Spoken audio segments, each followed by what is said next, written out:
The element that's always stood out to me through all of these different ideas I've had is the on-device part.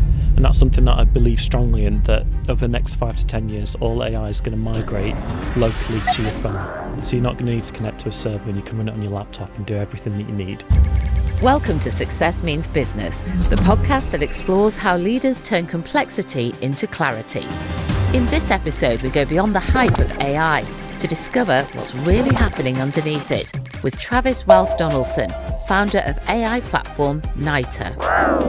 As an engineer, sometimes you feel like you want to list everything down. It does this, and all these things. And you think, I've worked hard on all these, I'm just going to list everything. And no one cares. No one cares that it does this a certain way or it's 10% faster or any of that. They only care about the outcomes. So where are the real opportunities in the fast-moving world of AI? And is it opening the door for a new generation of non-technical founders? How exciting do you think these times are now that we're living in to be a tech entrepreneur? It's definitely exciting. I think the way that the technology is progressing with like coding agents and things like that, it's definitely leveled the playing field. I'm Nicola Sands. And if you're interested in what it really takes to build, pitch and scale an AI startup, stay tuned for some valuable insights from one of Manchester's most talented tech founders. Welcome to the podcast, Travis. Thank you. So, Niter, when you first started building that company, what was the most difficult bit, the technical build or actually explaining to people what it was? I think it was probably more the technical build for this business. I think I've had a few startups over the years, and sometimes, unfortunately, I think I was a little bit too early in terms of the tech, because I was talking about things like AI back in 2017, saying you'll have AI tutors and they'll be able to teach you, and people were thinking, well, that's not feasible. So I thought it was more like a moonshot idea. But with this latest company, Niter, it started off with a AI pronunciation app, and it was actually requested by University of Southampton wanted to build something in that area. So I thought, okay, well, if they're catching up to the idea and they think it's possible, maybe now's the right time to do a new startup and do it that way. So I think it was easy to describe, but really hard to execute at that time. Okay, so once you had the idea, how did you go about building it? So it was new ground, essentially, because what I wanted to do was save some money on server costs. So when we built something, it has to be like an AI model that gives you feedback for your pronunciation. That was the concept. So it's supposed to go into primary and secondary schools and teach them French and Spanish. Normally what you'd do is you'd pay a company to host a model online, and then every time someone connects, it would record their voice, and then it would give you the feedback. Really interesting idea. Yeah, it's something that's quite useful, I think, especially kind of post-Brexit, post-COVID, things like that. A lot of the foreign language instructors that could give you kind of native exemplars left the country. So a lot of teachers were kind of left with, how do I teach Spanish without any examples? And how do I provide like individualized feedback to really large classes and things like that? So it solved a few of those key problems. So I didn't want to spend tens of thousands of pounds on server costs. And there was also the thing about like sensitive data, because you're recording kids' voices. And that's something that you've got to be really mindful of, like how am I going to process, how I'm going to store that data, how I'm going to get informed consent from the parents to use that as well. How are we going to use it? Is it going to train models? Is it just going to be for the teaching? So all these questions. And to kind of solve a lot of that, I decided that I wasn't going to use a server, I was going to do it on device. So that was what was unique and novel at the time. And to my knowledge, it was the first ever on-device AI pronunciation training app that was published online. And this is back in 2023. And how did you know, Travis, that there was going to be a demand for this product? How did you prove the market? So this was more framed initially as a research question. Like, what is the efficacy of these types of tools, and can they be integrated into the classroom?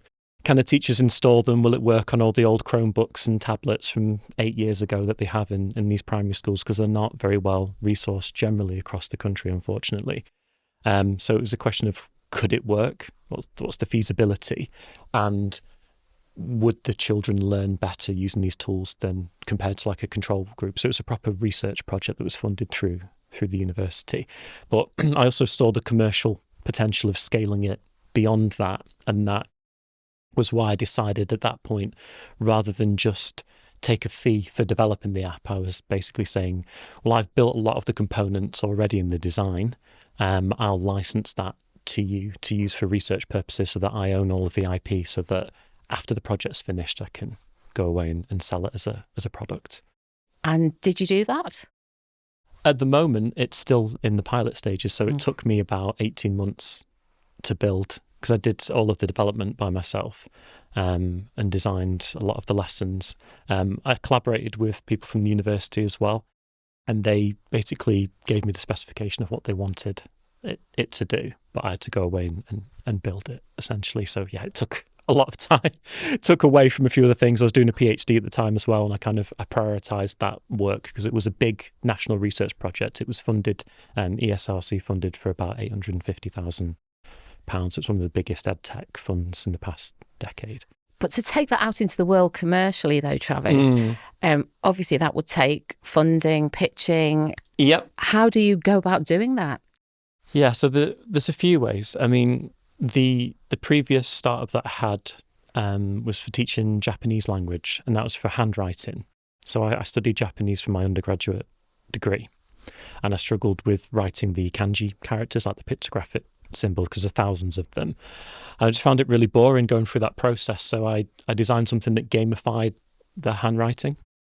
So it's like a Simon Says game. So I got it to do some nice animation, like stroke order animation. Then I thought I can take this a step further. I can get it to correct if I make a mistake, and then it can give me like a continuous score. So I did all of that, and I just used it for my own study initially. And then I realised, this is better than what's commercially available. So then I put that on the App Store.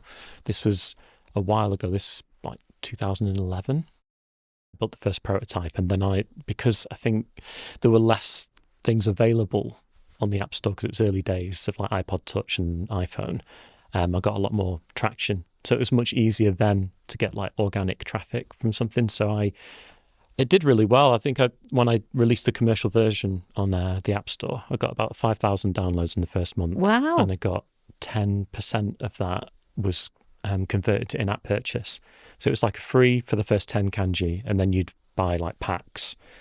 So that's quite high conversion rate. 1 in 10 people would pay for it out of the 5,000. That's amazing. And that was with zero advertising or anything. That was just like the product stood out. There was a need for it, and it was better than what was available. So sometimes you can do it organically if it's the right time. The right time. Yeah. Timing is everything, isn't it? Absolutely. Yeah. But how did you go from that to scale it even further? When you realised that it was commercially viable, what do you do then? Yeah, it's complicated. I mean, I've had a bit of a winding road through like different businesses, and there's been various interactions, usually centered around like IP contracts and investment and things like that. So that one didn't scale beyond that. I can give you more information about that first startup story if you'd like, but it didn't go beyond that scaling, and I had to end up pulling it off the App Store and taking it down, and it Why hasn't is been that? back up there. Yeah. So I think when I built the version just for my own personal use, I suppose it was much simpler. It was just kind of a fun project.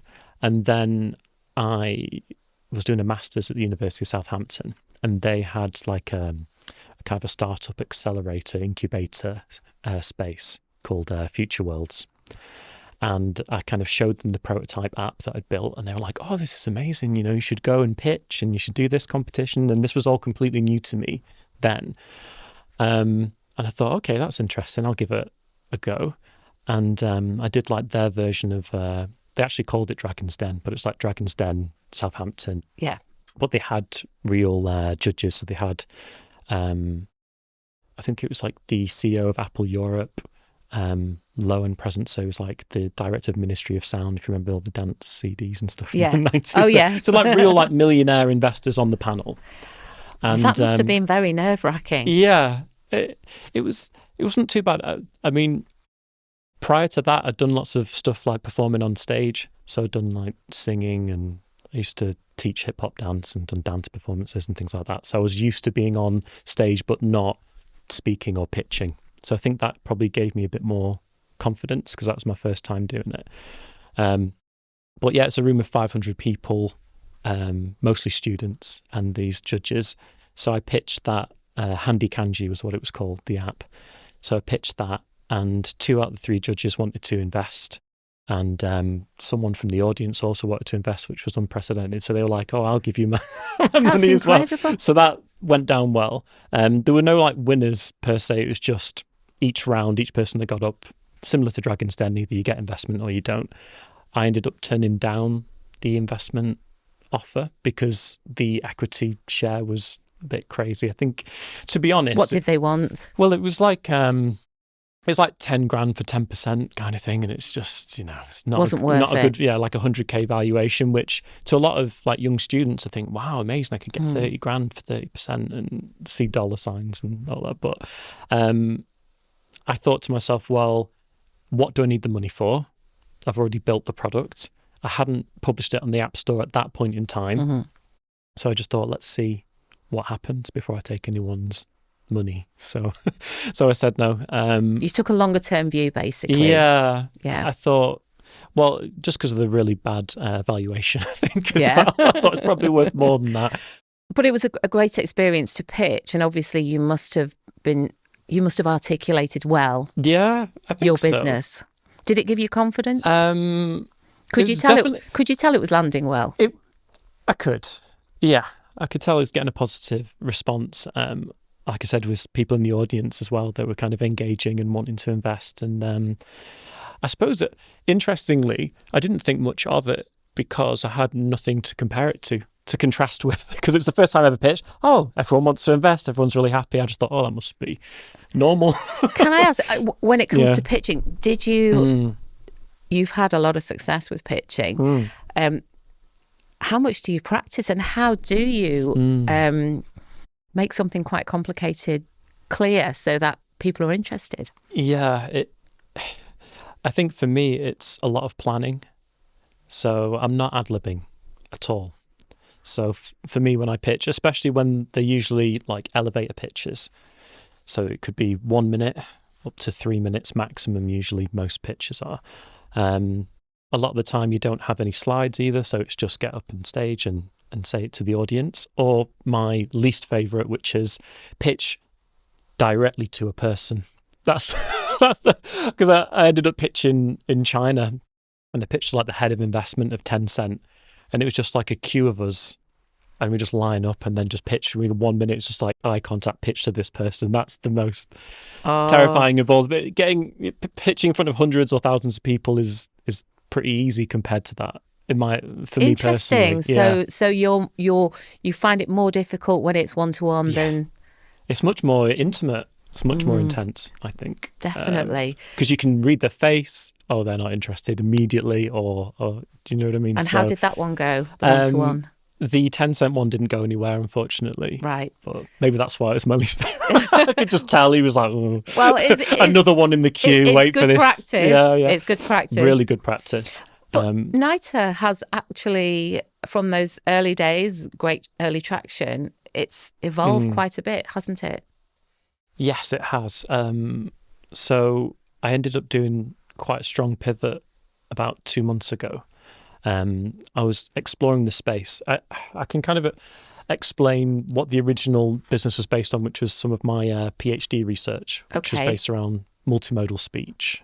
This was the original concept. Yeah. So that app that I described with the pronunciation feedback, that was an app called Speecher that went into the pilot schools. That research is still ongoing. The actual product was still in that area of speech recognition, because that was kind of what I was specialising in. But I wanted to integrate 3D data into speech to improve the accuracy. So the concept for my PhD was looking at trying to do a synchronized recording with like facial depth data and planar video and audio, and combining those modalities together to see if that would improve the accuracy of speech recognition, because that hadn't really been explored, and looking at it in a more granular level, like, does this modality where the lips protrude a bit more, I can pick up the depth, will that improve a certain sound, a certain phoneme? What's the improvement? What's the strengths and weaknesses of each modality? That's what I was exploring for the PhD. This is real deep tech, isn't it? Yeah, it was yeah, it was a very deep tech project, but it was something that people had kind of touched on maybe 10 years ago, but they hadn't really explored it since the cameras improved the technology, and I suppose the new neural network architectures hadn't improved either on the older research. So I thought, well, we need to revisit this with modern technology. What made you do that pivot? What made you decide to change it?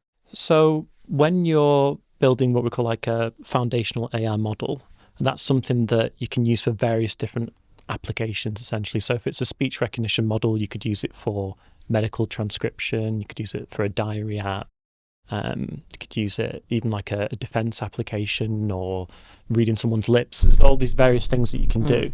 So when you're building something for more of a generalist application, you need two things really. A lot of compute, which is incredibly expensive to actually train the model, and data. And in my case, it was proprietary data because I had to go out and get high quality 3D depth recordings. So that's what I was raising for end of last year. But you're talking minimum like £3 to £4 million to be competitive in that space to build a foundational AI model. So you were pitching for £3 to £4 million last year. Wow. Yeah. And how did that go? It was going well. So without going into too much detail of like around investors and names and things like that, but I was getting a lot of feedback saying, yes, we want to invest £1 million. We'll do a syndicated round with another investor. When I did the pitch to Tokyo, the Venture Cafe one in Manchester, all of the judges, I think, 3 out of the 4 judges were all investors. And that was quite useful feedback, because I thought, well, if they're validating it financially, then I must be onto something. And that followed up to more conversations, which is when I got more investment offers from that. When you're talking about Tokyo, you were chosen to represent Manchester at what's called the Oscars of pitching in Tokyo. Is that right? Yeah. I mean, how did that happen? Yeah, well, I was working full time at the University of Manchester Innovation Factory. So I was like an innovation discovery manager. So I managed academics projects to translate research into like a commercial license or spin out. So I was doing that full time. But then I went to a few of the Venture Cafe events. And then I think the first event, actually, they mentioned, our next event's going to be pitched to Tokyo in November. And I thought, what's this? And they're like, you win a trip to Japan and you can potentially get investment and all this exposure. And I was just like, this sounds like it's made for me, this competition. Because at that point in time, although I was building the Speecher app and doing this research project, I was also working full time and doing a PhD as well. So I'd put the business on the back burner essentially and just put all my energy into my job at that point. But then I thought, and it was the deadline for my PhD as well, the same week as the application for pitch. It always happens. So it was all lined really badly, and I was like, okay, but I still have to do it because it's just such a good opportunity. So I managed to put a pitch deck together. I got a bit of help from some of my friends as well, who were like graphic designers, and like polished it a bit more, which is really nice of them. And got accepted. So I got shortlisted down to, I think, 7 finalists that we're going to pitch on the day. And it's quite a stacked pool in Manchester. Like, there's a lot of innovation. There's a lot of really strong, huge innovation startups, to compete with. And the ones that I ended up pitching against on the day, a lot of them had already raised investment. Some of them had millions in revenue and all kinds of stuff. So I was like, okay, how am I going to compete? Because it's literally, the business is just me at this point, building this multimodal foundational speech model. And I won the competition. So that was amazing. A surprise. I was like, okay, incredible. How long did you have to pitch for? How long did you have to stand up and speak for? I think it was 3 minutes. And did you feel it had gone well? Did you know it had gone well? Definitely, yeah, because I could see the audience smiling and laughing at the jokes and kind of engaging with everything. And then the follow-up questions from the judges, I thought I kind of nailed the responses well. That's interesting. So you put a bit of humour into the pitch as well. Yeah, there was something about... so I was trying to find a good example of what the limitations of current speech models were. And there was this case study of McDonald's drive-through. And McDonald's spent hundreds of millions of pounds on this technology with IBM to try and automate the drive-through, and they did 100 sites in America, and it just went terribly. It just went wrong. They ended up having to can the project after 3 years of putting all that resource in, and it was ordering things like hundreds of dollars worth of chicken nuggets and like bacon topped ice cream and all these like orders. Okay. And I just had like images of like the bacon topped ice cream and stuff, and people were just finding it quite amusing. So I thought that was the perfect way to articulate. Yeah. And did you learn your pitch off by heart? Yeah. So the way that I do it is I plan it out first. I break it down into the usual pitch structure, like kind of problem, solution. I always run a kind of a personal narrative through, like how I came up with the idea. I kind of leverage real life experiences that have happened. My favorite way of pitching the pronunciation training app was kind of like a meta pitch. It's like a story about me learning how to pitch the idea. And so it was based on, I did a presentation at Oxford University for that research project with Southampton. And after that, I was approached by a young student, and she had like a hearing impairment.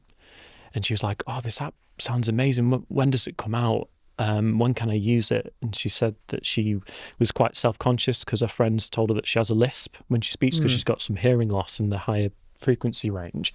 And she's like, "I can't hear it."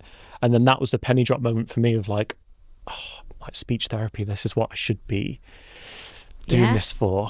How did I miss it? But that's how I pitch to people. I tell them the story of that girl approaching me, because it articulates what the product is, how it works, why she needed it. It makes it human. And it's human and it's real. And it's not made up story. Yeah. And they can probably tell because they can maybe sense my reaction to having that conversation, because it was a real emotional response. That's really interesting. It's all about that human connection, isn't it? And people can relate to stories about people rather than just instructing them about what something does. Yeah, I think so. I mean, I think it registers more in your memory, doesn't it, if it evokes an emotional response. But it's interesting as well, because for something like this, obviously I just have a conversation like more naturally. But if I'm pitching, then it's like syllable perfect. Yes. It's like verbatim what is in the in the script is I do on stage, and it's the same exactly the delivery every time. Okay, can I ask you to do a little bit of the beginning of your pitch?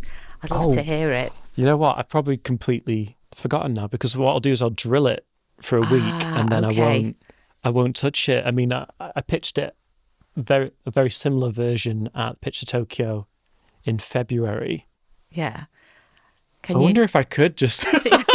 I wonder if it's still in there, because I haven't touched it. Tell me how you started it, or even if you just show us the beginning. Yeah, I'm interested to see how you would start. You have to go up, stand at the front. Everyone's looking. Yeah. So how do you start? So it's always just like, "Hi, I'm Travis. I'm the CEO of Niter." So I just started off with this.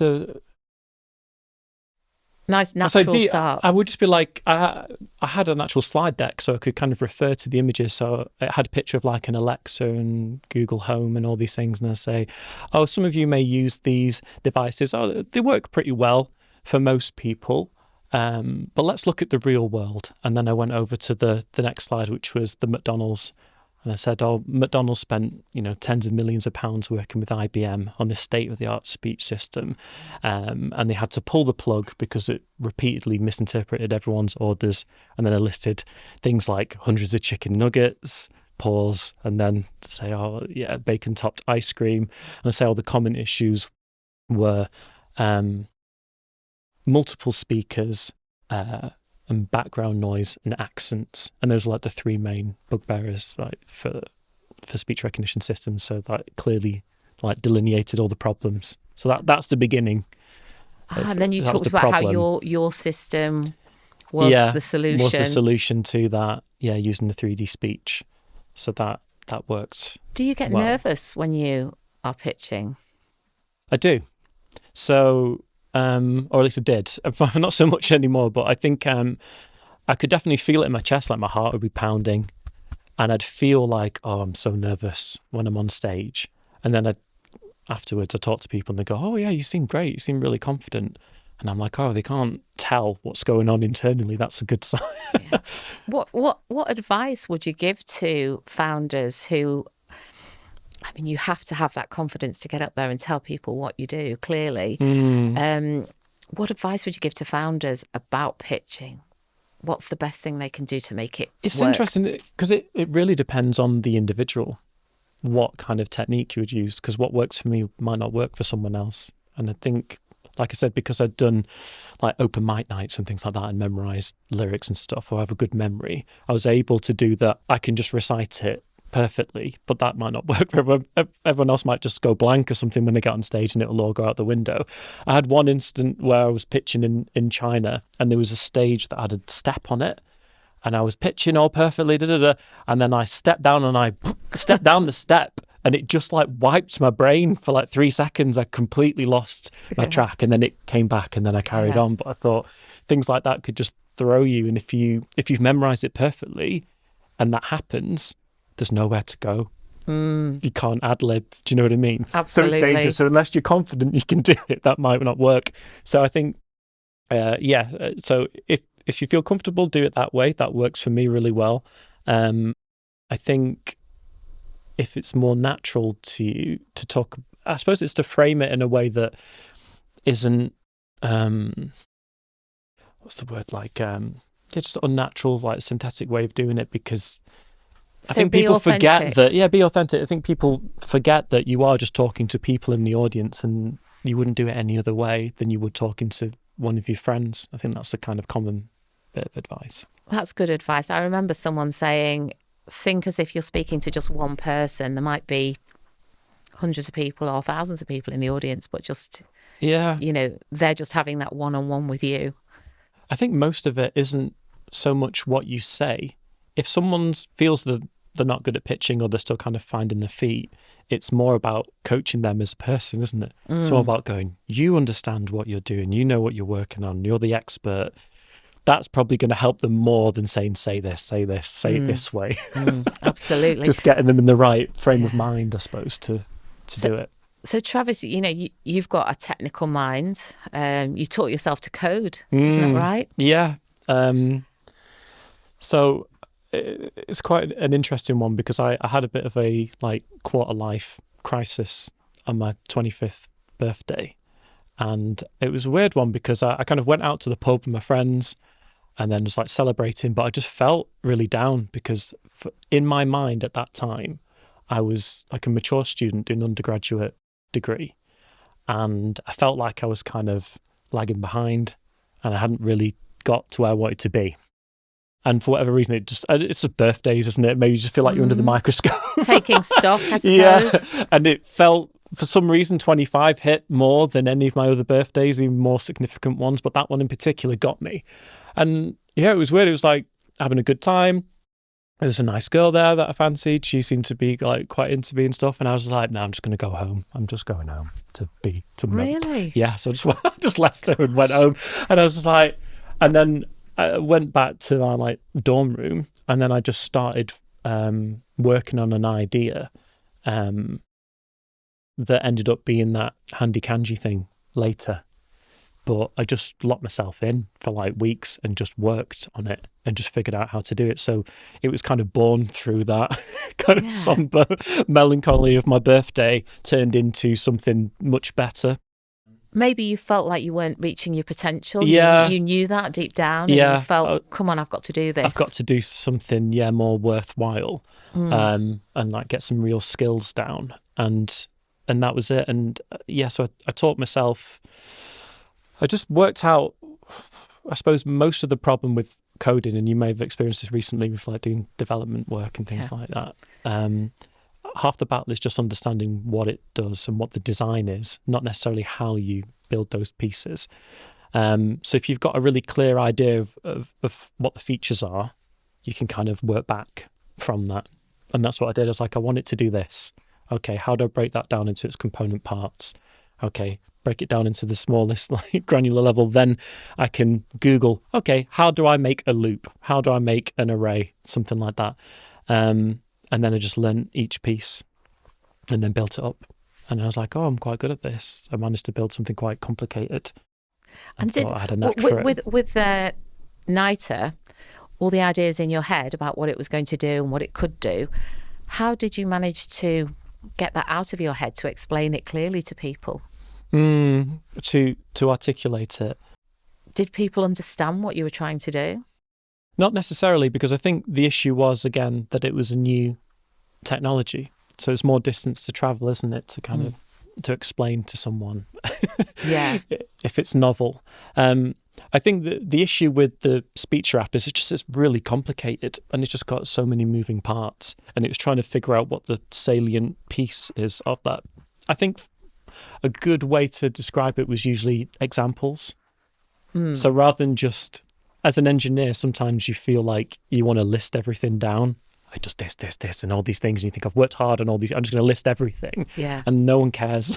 Yeah. No one cares that it does this a certain way, or it's 10% faster, or any of that. They only care about the outcomes. So I think that's quite a good way to describe it. It said, well, it teaches you Spanish. Interesting. Okay. Keep it simple. And what's different from, what differentiates it from something else? Well, you don't need to go online to use it, so you can use it anywhere. Oh, okay, that's quite cool. Just little things like that are more useful to people. So don't bombard people with the idea and all the intricacies. Just give them the headlines, as it were. I still do this as an engineer. I think it's just a natural inclination because you've built it all, but you don't realise what the end user actually cares about. Yeah, that's so not immediately until you actually put it in people's hands and you go, oh, they actually gravitated towards that thing that I didn't even think was that useful. Because in the Speech app, it wasn't even the AI that was actually that interesting. It was that we had videos of the native speakers and their lip movements showing the articulation. That was actually more useful to people, just to have those examples. That wasn't even a technical thing. It was just good design. And sometimes you don't realise until you start Yeah. you start putting it out there. In fact, I was going to ask you about flexibility and being prepared to pivot, because Niter is now described as a security platform. Yep. Is that correct? Yeah, that's right. Which is different from what it started as. Yeah. So tell me about that flexibility and that pivoting and why you've done it and why it's so important. So it goes back to kind of resource management. It's like I have the technical skills to train a foundation model, but I don't have the resources to build it currently. And it's like a chicken and an egg scenario. So I've got to convince people to give me millions of pounds based on my ability. And that's difficult. It's really hard. And I think you're worth it, Travis. Thanks. It's going okay. But going through that process with foundational AI, the element that's always stood out to me through all of these different ideas I've had is the on-device part. And that's something that I believe strongly in, that over the next 5 to 10 years, all AI is going to migrate locally to your phone. So you're not going to need to connect to a server, and you can run it on your laptop and do everything that you need, even these really large LLM like models and more specialized stuff. So with that in mind, I wanted to focus more on that aspect. And the key issue for making that happen isn't the hardware, because phones are getting pretty powerful now, isn't the models, they're highly optimized as well. It's the security, because the issue is currently, if you want to put, say you spent millions of pounds developing a model and you put it on someone's phone, the fundamental security issue is that it has to run locally on the device, which means it's in memory, which means if someone wants to take it, it's pretty straightforward. It's trivial that they can just extract that model. So this is something that I've thought about myself. It's like, okay, once you've built it, how are you going to protect it? Because you're not going to be behind a firewall on a server, which is what everyone does at the moment. So I focused on that issue specifically, and it's something that you can solve without millions of pounds. You just have to think deeply about an architecture that can do that in the software, and that's what I've been working on. And it helped that I had a few companies that were interested in piloting that technology for their models, because they can save a lot of money. They think, well, I don't have to pay for server costs and I can protect my IP. That's a win-win. But no one solved that issue yet. So that's what I decided to work on, because I can just do it on my computer at home and I don't need a giant supercomputer and loads of data to do it. So you spotted that opportunity, which will be useful for the companies that you're working with. Yeah. And what are your hopes for the future of Niter? What are you hoping to do over the next 2 to 5 years? I would love to keep doing it full time, as I have been doing. I think the issue for me is that I keep on working like full-time jobs. I mean, my most recent one at University of Manchester Innovation Factory, I really enjoyed. And I could have stayed there forever, I think. The only reason I left is because I found something better to work on, if you know what I mean. It was no fault of that. It was just, this was the opportunity that I had to take. And I've been fortunate enough to have a bit of money that I could do that and have that flexibility, because that hasn't always been there. Usually I have to juggle full-time work and various things to do that. So this is the first time I've had like 10 weeks of just focusing on solving a problem. So I just want to keep doing that as long as possible. Ideally, make a lot of money from doing it and scale it into a business, because I think when I'm trying to weigh up how should I use my technical skills, it's trying to solve that equation, isn't it, of like how much do I put into how much do I get out. If I work for another company, well, they're going to take a lot of that benefit on. They're going to take, like with the Speecher app, for example, I could have taken 100k up front, given it to them, and then they can go off and make money from it. Or I take a less money and then own the IP and then scale it up. So that's usually what I go for. It's the riskier option, but it's high reward. You really have to be business minded as well as technical minded. There's an awful lot a lot of hats you have to wear with what you're doing, isn't there? I think so. And I suppose it's unusual to have those skills in one person. Usually have a team of people and some are more business minded. I will say that personally, that is more of my weakness in terms of the business acumen side. I do think of myself more as like an inventor, as an engineer that's kind of picked it up as I've gone along on the business. That wasn't my natural state, if you know what I mean. You're skill stacking. You're stacking the skills, which creates more value as you go along. I think things just come more naturally to people, don't they? And I think business was something I had to learn rather than just was innate. And I think it's because maybe partly my personality. We were talking about what makes it worthwhile with like the emotional connection.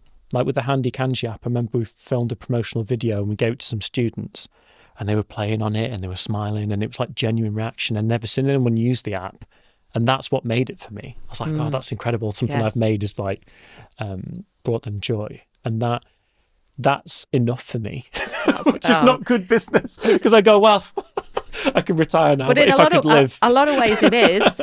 In a lot of ways it is, because it shows that matters to you. Yeah.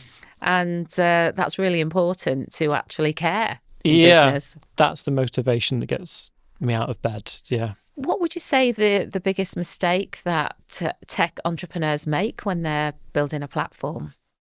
If they're technical, it's probably building something that's technically impressive that no one wants. That's the most common one that I've seen, going through various accelerators and going, oh, these guys are really smart and they've built this thing, but I'm like, but no one cares. No one wants it. No one wants it other than them and a very tiny niche set of people. Absolutely. It's all about what the customer wants at the end of the day. Otherwise, you're trying to push that boulder up a hill.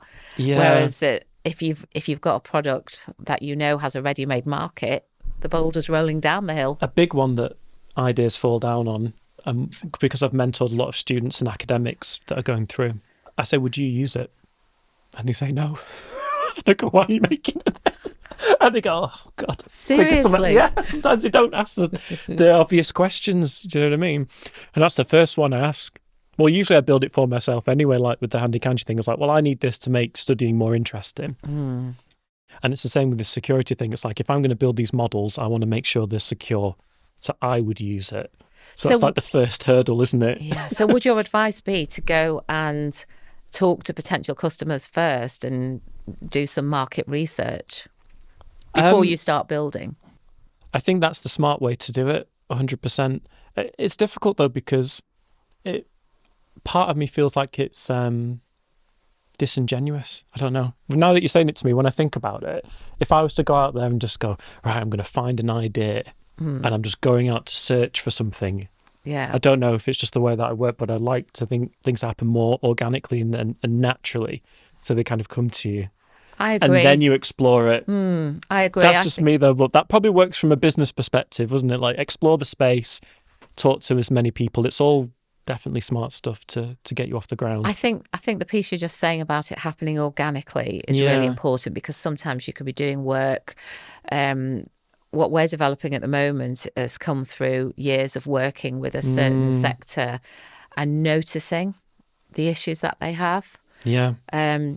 Through that. So that's happened organically. Yeah. Because I think in terms of the businesses that you can work on, the most successful ones, it's always the people that have kind of almost like boring businesses, isn't it? It's like, well, they've got the knowledge, they've worked in it for decades, and then they've just scaled it up, or they've found what the problem was and they've solved it.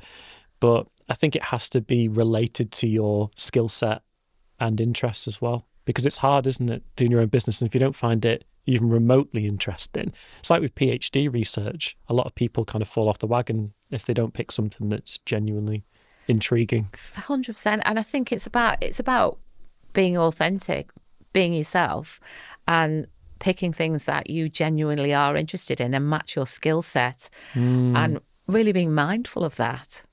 Yeah, it's a competitive arena, isn't it? So even if you did find something, if it's not aligned with your interests and expertise, you might not be the right person to execute the idea. Absolutely. It's been really interesting chatting to you, Travis. Yeah. And I've got one final question. Okay. How exciting do you think these times are now that we're living in to be a tech entrepreneur? It's definitely exciting. I think the way that the technology is progressing with like coding agents and things like that, it's definitely leveled the playing field for a lot of people who've had good ideas that didn't necessarily have the technical underpinnings to go and build something. So that's kind of creating an environment where you can generate lots of cool new businesses. So that's quite exciting. And I think the same goes for people that have been software developers for decades as well, because now their productivity increases.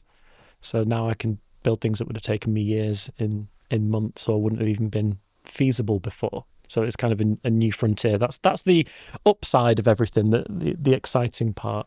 Oh, interesting. It'd be very interesting to see how the next few years go. But Travis, it's been brilliant having a chat, and best of luck with Niter. It's cheers. I think it's going to be a very exciting few years for you. I hope so. Thanks for coming on the podcast. Cheers. Thank you, Nicola.